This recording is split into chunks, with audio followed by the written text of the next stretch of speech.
The Ring camera footage is time-stamped 9:47 p.m. on March 14th, 2021. At first, it looks completely normal. A woman in yoga pants and a sweatshirt walks up to her front door, grocery bags in both hands. She's fumbling with her keys, the porch light is on, everything looks safe, but if you watch her face closely, and I mean really closely, there's a moment at exactly 9:47 and 22 seconds where her expression changes. Her eyes go wide, her mouth opens slightly. She's staring at something just off camera, something inside her house through the window next to the door. And in that split second, Jennifer Hammond realized that the man she'd been married to for 8 years was standing in their living room, waiting for her with a gun. This is the story of how a $99 doorbell camera captured not just a crime, but the exact moment a woman understood her life was in danger, and how that 4-minute piece of footage became the most important evidence in a case that would shock a quiet Maryland suburb and raise serious questions about what we miss when we're not paying attention. I'm Leo, and this is No Trace Mysteries. If you're new here, welcome. On this channel, I cover cases where technology either solves crimes or creates them. We're talking Ring cameras, Fitbits, cell phone data, GPS tracking, social media evidence, basically how the digital traces we leave behind every single day are changing the landscape of true crime and criminal justice. I approach every case with the victims and their families in mind first, because these aren't just stories. These are real people whose lives were interrupted, damaged, or ended by violence. And they deserve to have their stories told with respect and accuracy. If that sounds like something you're interested in, please subscribe and hit the notification bell so you don't miss any uploads. I post every day with deep dive investigations into cases that most people haven't heard of. Alright, let's get into Jennifer Hammond's story. Jennifer Marie Hammond was 34 years old in March of 2021. She worked as a pediatric nurse at Johns Hopkins Hospital in Baltimore, and by all accounts, she was exactly the kind of person you'd want taking care of your kids. Patient, compassionate, the type who'd stay late to comfort a scared child or explain test results to worried parents in language they could actually understand. She grew up in Bethesda, Maryland, the younger of 2 daughters. Her older sister Michelle later told investigators that Jennifer had always been the responsible one. Straight A student, never missed curfew, went to University of Maryland on a nursing scholarship, graduated with honors. But here's the thing about Jennifer that everyone who knew her mentioned. She wasn't just responsible, she was kind, like genuinely deeply kind. The type of person who'd see a homeless person outside the 7-Eleven and come back out with a bag of food and a blanket from her car. Michelle said that growing up, Jennifer had this thing where she'd always root for the underdog. The kid getting bullied at school, the injured bird in the backyard, the struggling student nobody wanted to partner with on group projects. Jennifer would go out of her way to help. And I'm telling you this not just to paint Jennifer as some perfect person, nobody is, but because it's important to understand who she was when we talk about how she ended up in the relationship she did. Because in 2013, when Jennifer was 26 and working at Hopkins, she met a man who seemed like he needed someone exactly like her. Ryan Hammond was 31 when he and Jennifer met at a charity 5K that Hopkins was sponsoring. Jennifer was running with some coworkers. Ryan was there volunteering, handing out water bottles at the halfway point. According to Jennifer's best friend Amanda Torres, who I spoke with extensively while researching this case, Ryan made an immediate impression on Jennifer. He was tall, good-looking, in a clean-cut, all-American way. He told Jennifer he was a financial advisor at a firm in downtown Baltimore. He drove a nice car. He had a nice apartment. He seemed like he had his life together. But more than that, Ryan told Jennifer a story that hit right at her biggest weakness, her need to help people. He told her that his previous girlfriend had died in a car accident 2 years earlier. He said he'd been struggling with depression and grief ever since, but that running and charity work were helping him heal. He said meeting Jennifer felt like the first good thing that had happened to him in years. Now, Amanda told me that she remembers feeling a little skeptical of this story at the time. Not because she thought Ryan was lying exactly, but because she said it felt almost too perfectly designed to appeal to Jennifer, like he'd somehow figured out exactly what to say. But Jennifer was, in her words, totally smitten. They started dating immediately. Within 3 months, Ryan had essentially moved into Jennifer's apartment. Within 6 months, they were engaged. And in June of 2014, they got married in a small ceremony in Annapolis with about 75 guests. On the surface, everything looked perfect. But according to Amanda and Michelle, things started to shift pretty quickly after the wedding. First, it was small stuff. Ryan didn't like Jennifer going out with her friends as much. He said it made him feel lonely, reminded him of losing his previous girlfriend. So Jennifer started declining girls' nights, canceling plans, staying home more. Then Ryan started having issues at work. At least that's what he told Jennifer. He said his boss was making his life hell, that he was being passed over for promotions he deserved, that the stress was killing him. Jennifer, being Jennifer, was supportive. She'd come home from 12-hour shifts at the hospital and cook dinner and listen to Ryan vent for hours about his terrible day. But here's where it gets concerning. In 2015, about a year into their marriage, Ryan quit his job. He told Jennifer it was for his mental health, that the stress was too much. He said he'd find something else soon. He never did. For the next 6 years, from 2015 to 2021, Ryan Hammond did not have a steady job. He'd occasionally do contract work, freelance financial consulting he called it, but according to bank records that later came out in court, Ryan's income during those 6 years averaged less than $8,000 a year. Jennifer, meanwhile, was working full-time as a nurse, making around $73,000 a year. She was paying the mortgage on the house they bought in 2016. She was paying for groceries, utilities, car payments, everything. And according to text messages between Jennifer and Amanda, Ryan wasn't exactly grateful about this arrangement. Now, I want to be really careful here about how I talk about what was happening in Jennifer and Ryan's marriage, because this is where we start to see patterns that domestic violence experts would later identify as textbook coercive control. In 2017, Jennifer started going to therapy. We know this because her therapist, Dr. Sarah Chen, was later called to testify. And while doctor-patient confidentiality prevented Dr. Chen from sharing most of what they discussed, the prosecution was able to get permission from Jennifer's family to release certain information that was relevant to the case. What we learned is that Jennifer described feeling trapped in her marriage. She said Ryan would have explosive outbursts if she questioned him about money or asked when he was planning to look for work. She said he'd accused her of being controlling, of not trusting him, of caring more about money than about his well-being. But more than that, Jennifer told Dr. Chen that Ryan had started doing something that made her deeply uncomfortable. He'd installed security cameras throughout their house. Now, on the surface, home security cameras aren't inherently sinister, right? A lot of people have them. But the way Ryan had set the system up was unusual.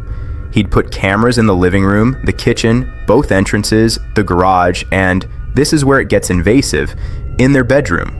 When Jennifer asked why they needed a camera in their bedroom, Ryan told her it was for their protection, that there had been break-ins in the neighborhood. But Jennifer pointed out to Dr. Chen that Ryan was the only one with the app on his phone. She couldn't access the camera feeds. She didn't even know the password to their security system. Dr. Chen's notes, which were read in court, included this line: "Patient expresses feeling surveilled in her own home. States husband watches camera feeds while she is at work and will text her asking why she came home at 3:15 instead of 3 sa'ir, why she was in the garage for so long, who she was talking to on the phone in the kitchen." This is what we call technological abuse, and it's becoming increasingly common in domestic violence situations. One partner uses technology, cameras, phone tracking apps, shared account access to monitor and control the other partner's movements and activities. By early 2021, Jennifer had reached her limit. In January, she confided in her sister Michelle that she was planning to ask Ryan for a divorce. She said she'd been putting money aside in a separate bank account that Ryan didn't know about. She said she'd consulted with a divorce attorney, but she was scared. In a text message to Amanda dated January 23rd, 2021, Jennifer wrote, "I need to tell you something, and I need you not to freak out. Ryan's been getting worse. Last night, he punched a hole in the wall next to my head because I asked him to help with dishes. He didn't hit me, but Amanda, I really think he wanted to." Amanda replied, "You need to leave, like tonight. Come stay with me." Jennifer, "I can't just leave. I need to do this the right way. I have an appointment with the lawyer next week. I'm going to file, but I need to have a plan first. Amanda, please be careful. I'm worried about you. Jennifer, I'll be fine. I've been handling Ryan for 6 years. I just need to be smart about this. Looking at these messages now, knowing what we know, it's absolutely heartbreaking. Because Jennifer was doing exactly what experts tell people in abusive relationships to do, making a safety plan, consulting with professionals, preparing to leave carefully and strategically. But what Jennifer didn't fully understand was just how dangerous the period right before leaving an abusive partner can be. Statistics show that a woman is 70 times more likely to be killed in the weeks after leaving an abusive partner than at any other time in the relationship.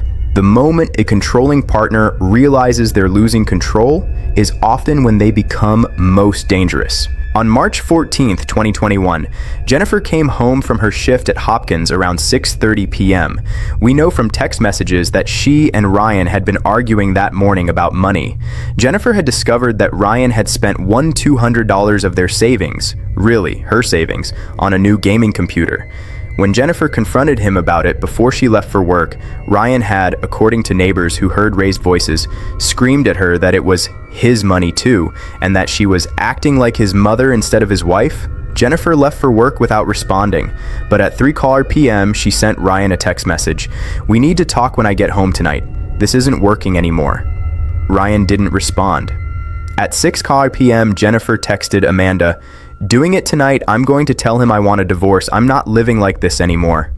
Amanda, "Do you want me to be there?"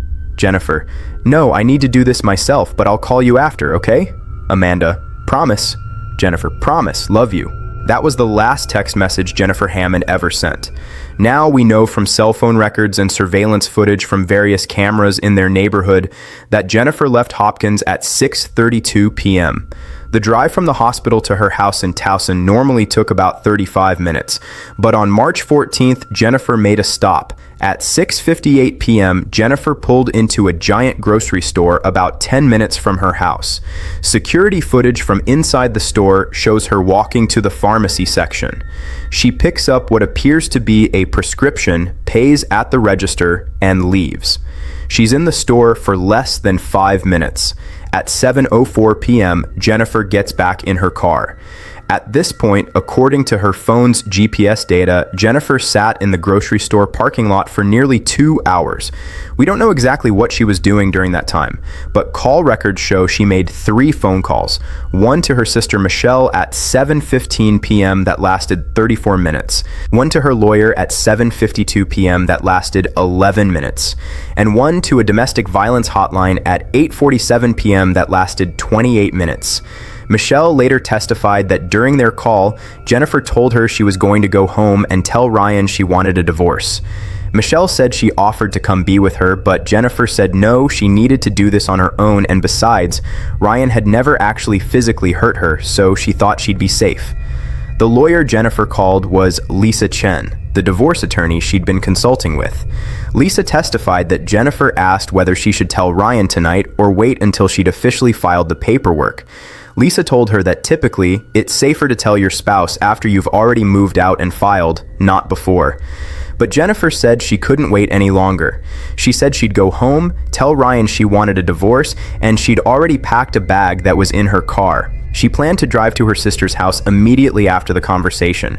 As for the domestic violence hotline, we don't know exactly what Jennifer said during that call because those conversations are confidential, but we know she called. At 9:32 p.m., Jennifer's car starts moving again. She leaves the grocery store parking lot and drives toward her house. She arrives at 9:46 p.m., and that's when the Ring camera starts recording.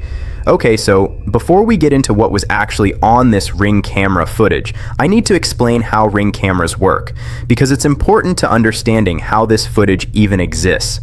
Ring doorbells are motion activated. When they detect movement in front of your door, they automatically start recording and send an alert to your phone.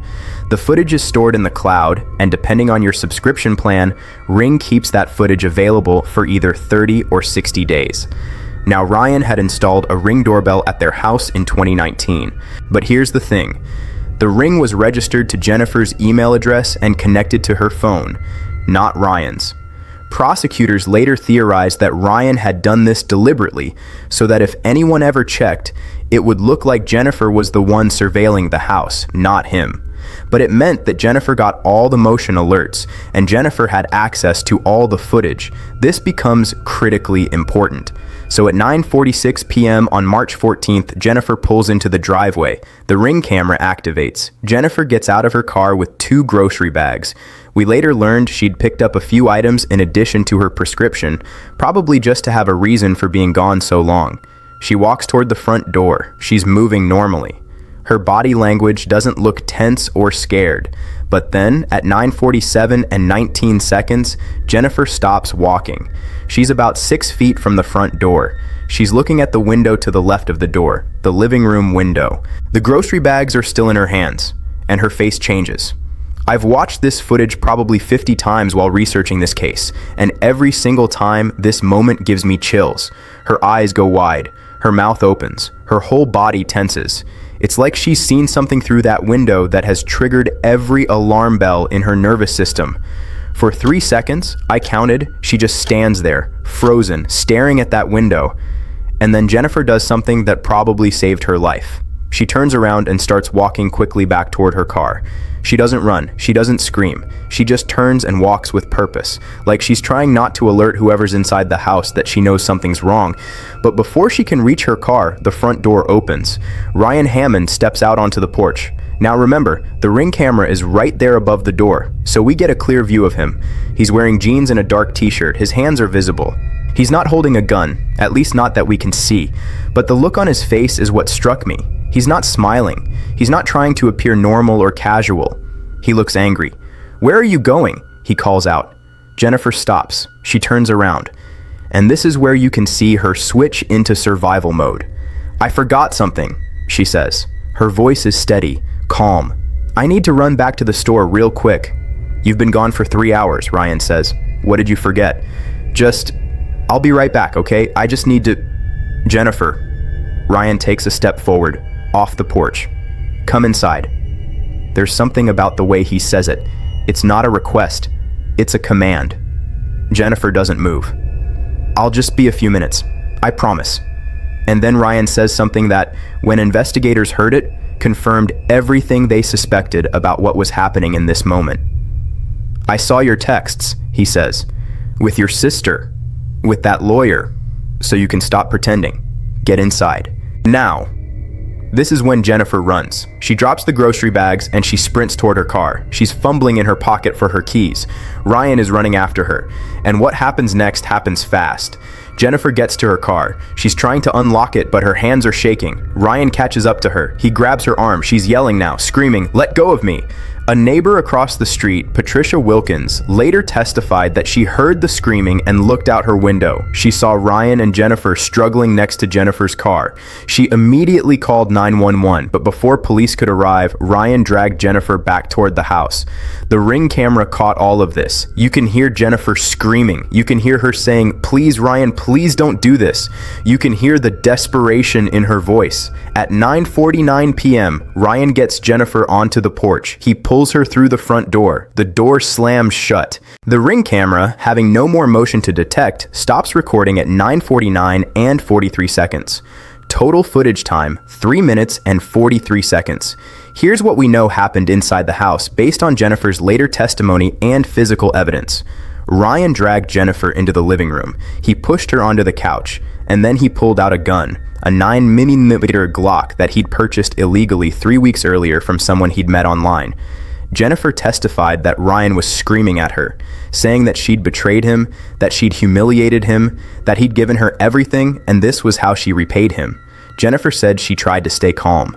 She tried to de-escalate. She told Ryan they could talk about it, they didn't have to make any rash decisions, maybe they could try counseling, but Ryan wasn't interested in talking. He told Jennifer that if he couldn't have her, nobody could.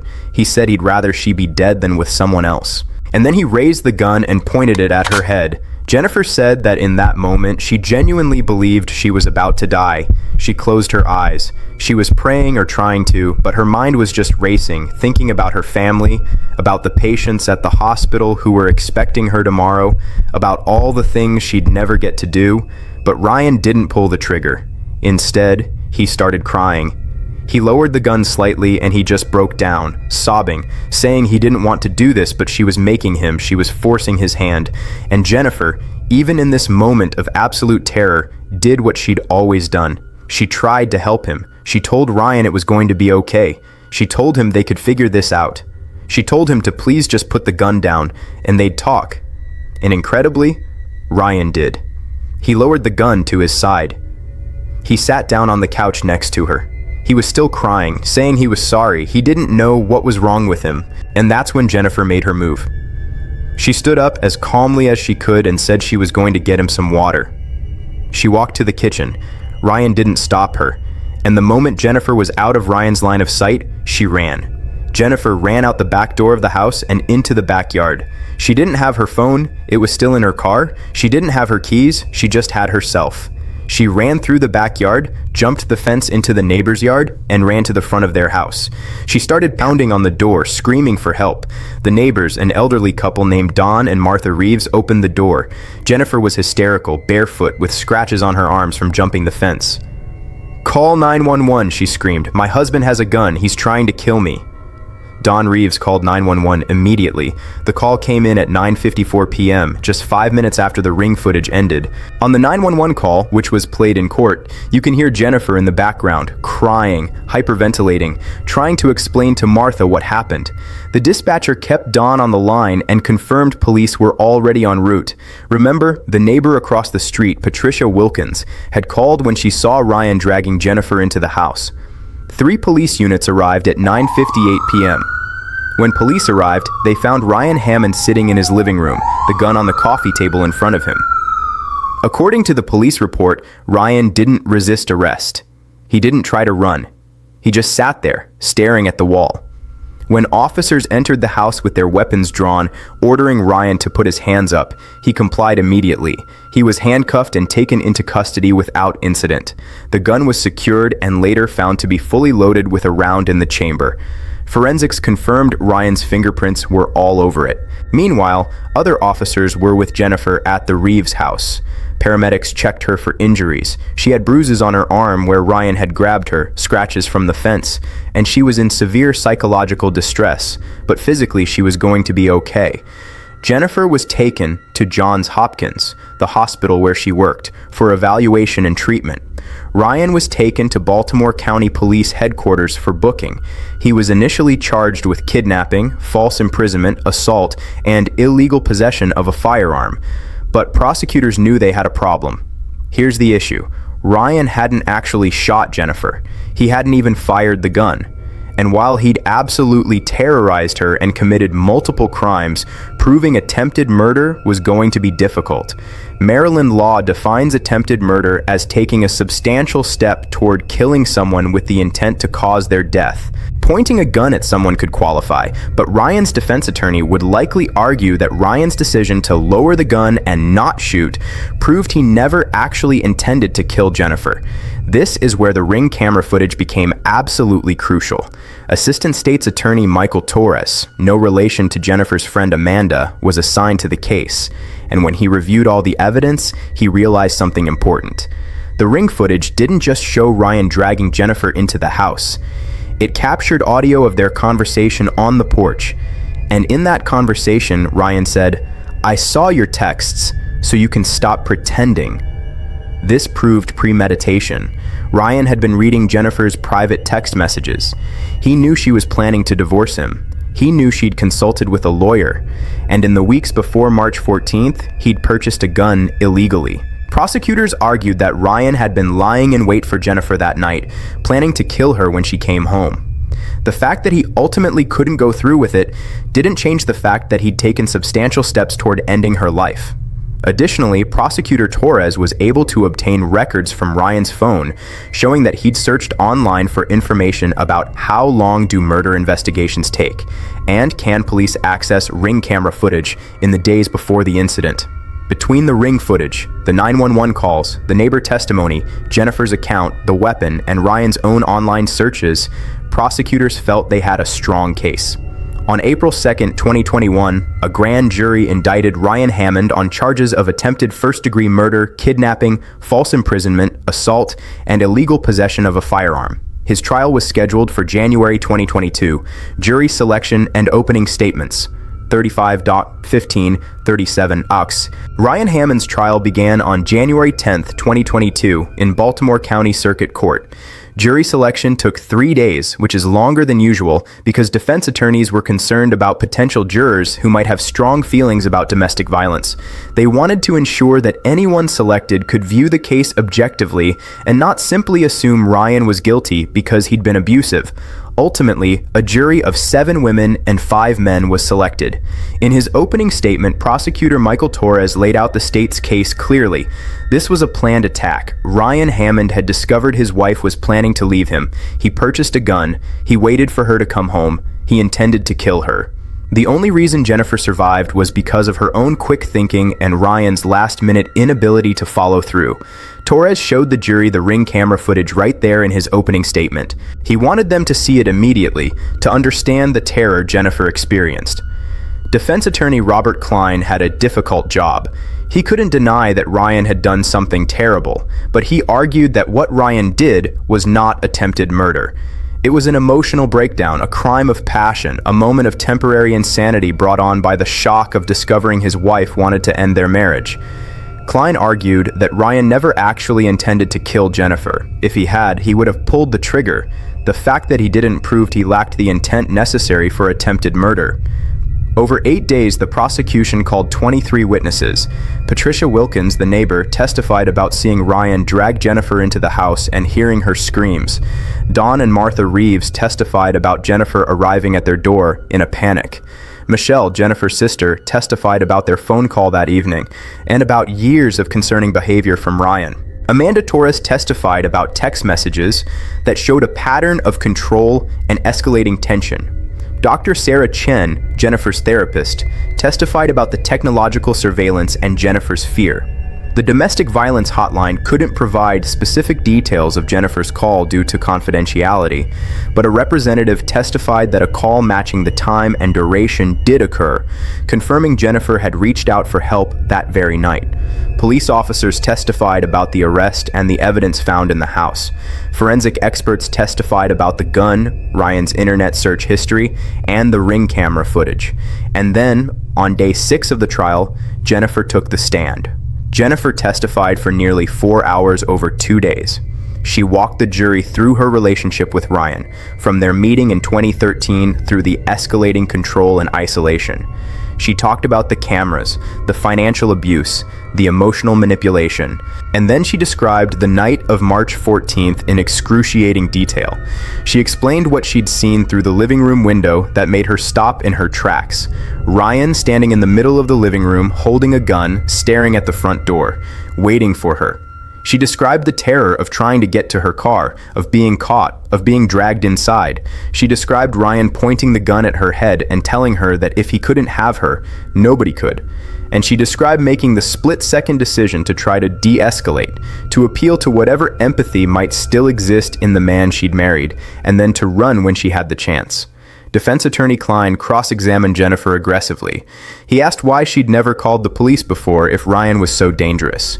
He asked why she'd stayed in the marriage for 6 years if she was so unhappy. He questioned whether she might be exaggerating Ryan's behavior to ensure a conviction, but Jennifer held her ground. She explained that leaving an abusive relationship isn't simple, that she'd been making a safety plan, that she'd been trying to do everything the right way. And when Klein asked her directly, "Do you believe your husband intended to kill you that night?" Jennifer looked right at the jury and said, "I know he did. I saw it in his eyes. The only reason I'm alive is because I ran fast enough and because he hesitated for just a few seconds. But if I hadn't run, if he hadn't hesitated, I wouldn't be here." The prosecution rested its case on January 20th. The defense called only 3 witnesses, 2 character witnesses who testified that Ryan had always been kind and non-violent in their experience, and a psychologist who testified that Ryan suffered from depression and abandonment issues stemming from the death of his previous girlfriend. Ryan himself did not testify. On January 24, 2022, the case went to the jury. The jury deliberated for 11 hours over 2 days. On January 26, 2022, they returned with a verdict. On the charge of attempted first-degree murder, guilty. On the charge of kidnapping, guilty. On the charge of false imprisonment, guilty. On the charge of assault, guilty. On the charge of illegal possession of a firearm, guilty. Jennifer, who was in the courtroom with her sister and her friend Amanda, broke down crying when the verdict was read. Michelle later told reporters that the tears were a mix of relief, grief, and exhaustion. Ryan showed no visible emotion. He stared straight ahead as the judge thanked the jury and set a sentencing date for March 15, 2022. Almost exactly 1 year after the incident. At sentencing, Jennifer read a victim impact statement. She talked about how the events of March 14th had changed her fundamentally. She said she has PTSD, that she can't sleep without medication, that she's terrified every time she hears a noise in her house. She said she had to take a 6-month leave of absence from her job because she couldn't focus on caring for patients when she was barely holding herself together. But she also said something that I found incredibly powerful. She said, "For years, I made excuses for Ryan's behavior. I told myself he was struggling, he was hurt, he needed support. I convinced myself that if I just loved him enough, helped him enough, he'd get better. But the truth is, what Ryan did to me wasn't about love. It was about control. And I want other women who might be watching this or reading about it to know, if someone is surveilling you, isolating you, making you afraid in your own home, that's not love. That's abuse. And you deserve better."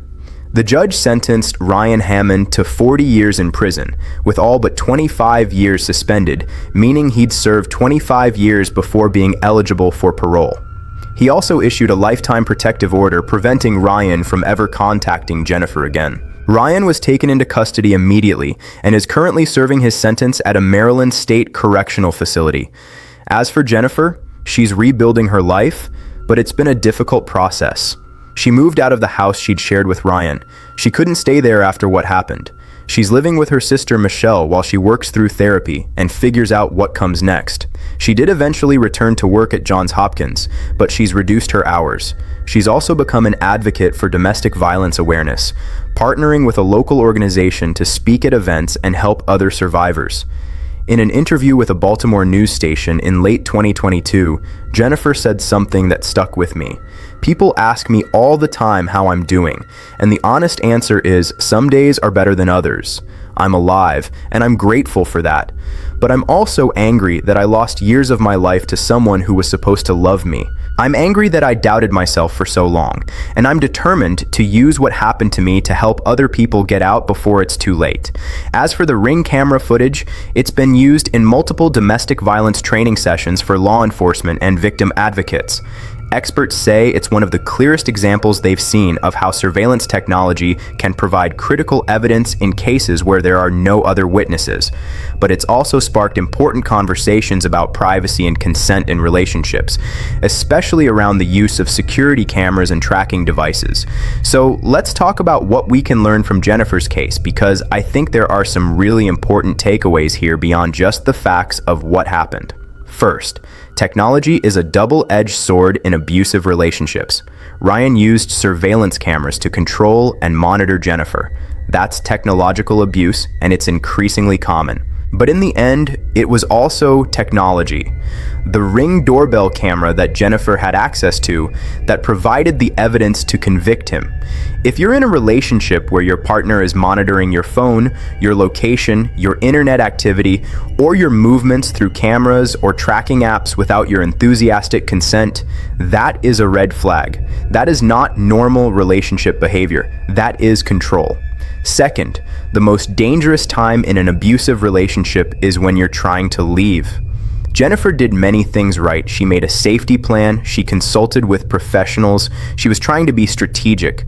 But statistics show that 70% of domestic violence murders happen after the victim has left or tried to leave.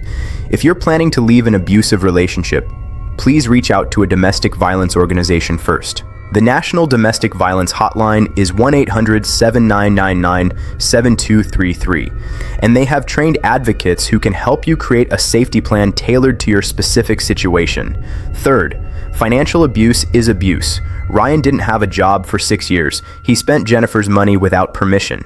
He made her responsible for all household expenses while contributing almost nothing. This is financial abuse, and it's a way of creating dependency and making it harder for a victim to leave. Fourth, he never hit me. Doesn't mean you're safe. Jennifer told multiple people that Ryan had never physically harmed her, so she thought she was safe.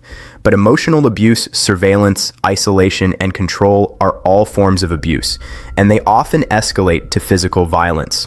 You don't have to wait until someone hits you to recognize that you're in danger. Fifth, trust your gut. Jennifer knew something was wrong for years. She knew the level of surveillance wasn't normal. She knew Ryan's behavior was escalating. She knew she needed to leave. If something in your relationship feels wrong, if you're afraid, if you're constantly walking on eggshells or modifying your behavior to avoid your partner's anger, trust that feeling. Finally, there is help available. I know it's easy for me to sit here and say, just leave. And I know that in reality, leaving an abusive relationship is incredibly complicated. There are financial barriers, emotional barriers, kids to consider, fear of retaliation, worry about being believed. But there are organizations specifically designed to help with all of that. The National Domestic Violence Hotline, 1-800-799-7233. The National Coalition Against Domestic Violence, ncadv.org. Local domestic violence shelters can provide safe housing, legal advocacy, counseling, and resources. Many cities have programs that will help you safely retrieve your belongings, file protective orders, and navigate the legal system. You can also talk to your doctor, a therapist, a trusted friend, or a family member. Jennifer reached out to her sister, her friend, a therapist, a lawyer, and a hotline. She built a support network, and ultimately, that network helped save her life. Jennifer Hammond's case is both terrifying and inspiring. It's terrifying because it shows how quickly a relationship can go from uncomfortable to life-threatening. It shows how someone can live with a person for years and not fully recognize the danger they're in until they're staring down the barrel of a gun. But it's also inspiring because Jennifer survived. She made smart decisions under unimaginable pressure. She ran when she had the chance. She got help, she testified, she helped put her abuser in prison, and now she's using her experience to help other people. The Ring camera footage in this case is difficult to watch, but it's also a stark reminder of why documentation matters in domestic violence cases. Text messages, emails, photos of injuries, recordings, camera footage, all of this can be critical evidence. If you're in an abusive relationship, document what's happening to you in whatever way is safe. Email yourself descriptions of incidents. Take photos, save text messages, tell friends and family what's going on. All of this creates a record that can be used later, whether for a protective order or a criminal case. And if you're a friend or family member of someone you suspect is being abused, don't stop reaching out. Jennifer's sister and best friend kept checking in, kept offering support, kept telling her she deserved better. Even when Jennifer wasn't ready to leave, knowing she had people who cared made a difference. Amanda Torres, Jennifer's best friend, said in an interview, "I felt helpless for years, watching what Ryan was doing to her and not being able to make her leave. But I stayed in her life. I kept telling her I was there whenever she was ready. And when she finally was ready, she knew she could call me. That's all you can do sometimes." Jennifer Hammond's case is a reminder that the technology we use every day, our doorbells, our phones, our security systems, is creating a digital record of our lives. Sometimes that record can be weaponized against us, but sometimes it can save us. Here on No Trace Mysteries, we're going to keep covering cases where technology plays a crucial role in justice, whether it's Ring cameras, cell phone data, social media evidence, or any other digital trace that helps solve crimes or hold abusers accountable. If there's a case you think I should cover, drop it in the comments below. I read every single one, and I'm always looking for stories that haven't gotten the attention they deserve. Thank you so much for watching. If this video resonated with you or if you think it could help someone else, please share it. And please, please, if you or someone you know is in an abusive relationship, reach out for help. You deserve to be safe. You deserve to be free. I'll see you tomorrow with another deep dive. Until then, stay safe out there.